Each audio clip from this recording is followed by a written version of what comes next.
تاریخ اسلام میں مردوں کے شانہ بشانہ کچھ ایسی خواتین بھی ابھریں جنہوں نے نہ صرف سلطنتوں کی بنیادیں مضبوط کیں بلکہ انہیں عروج تک پہنچایا۔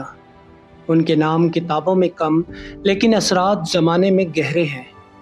یہ وہ خواتین تھیں جو پردے کے پیچھے رہ کر پوری دنیا کو بدلنے کی طاقت رکھتی تھیں۔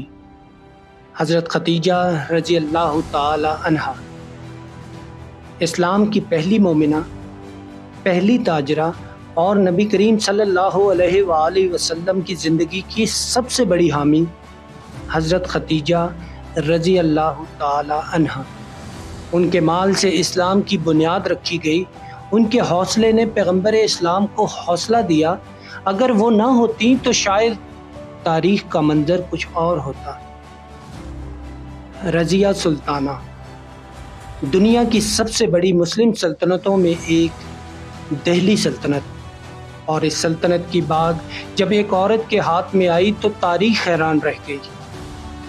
رضیہ سلطانہ بہادر، باشعور اور انصاف پسند، مردوں کے ہجوم میں واحد خاتون جو تخت پر بیٹھی اور پورے ہندوستان کو بتایا کہ عورت صرف محل کی زینت نہیں، ریاست کی محافظ بھی ہو سکتی ہے۔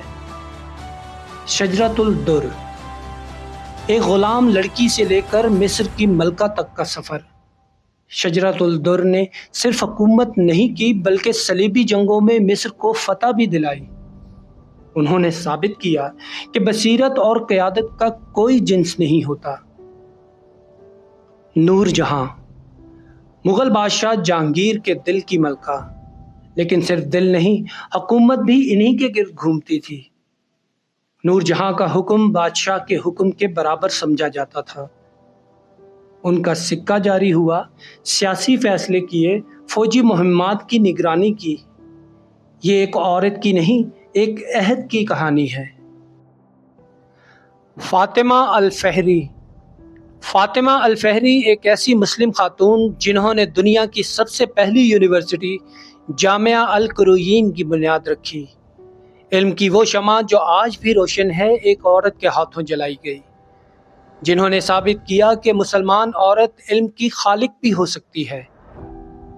حرۃ الملک، اندلس سے لے کر خلافت عباسیہ تک بے شمار ایسی خواتین ہو گزری جنہوں نے وزراء پر اثر ڈالا، مدارس کی سرپرستی کی اور علمی ترقی کو فروغ دیا۔ وہ خلفاء کی مائیں، بیویاں اور بہنیں تھیں، لیکن اصل میں وہ تاریخ کی معمار تھیں۔ یہ وہ خواتین تھیں جنہوں نے اپنی عقل، فہم اور جرأت سے مسلم دنیا کو سنوارا۔ یہ تاریخ کی وہ روشن ستاریاں ہیں جنہیں چمکنے کے لیے آسمان کی اجازت نہیں چاہیے تھی۔ ان کے بغیر مسلم سلطنتیں ادھوری ہوتی، کیونکہ سلطنتیں صرف تلوار سے نہیں بنتی، عقل، قربانی اور قیادت سے بنتی ہیں۔